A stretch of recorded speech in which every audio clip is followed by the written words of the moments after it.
Here, we will introduce how to download the report from the time clock. The USB flash disk. Insert to the USB port. Press menu. Okay, access to the menu. Come to the report. Press OK. You can see here there are 3 reports available. First is punch record. Second, pay period report. Last, break time report. Okay.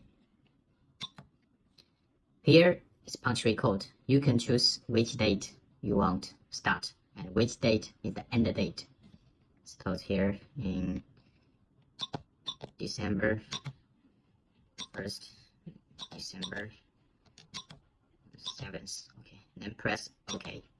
Then press exit button. Did I show you start report or not? Then you can press OK. Okay, it's working.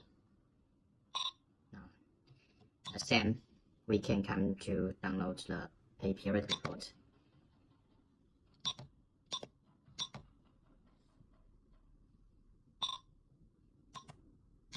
Break time report. Okay, the report downloading is finished. Thank you.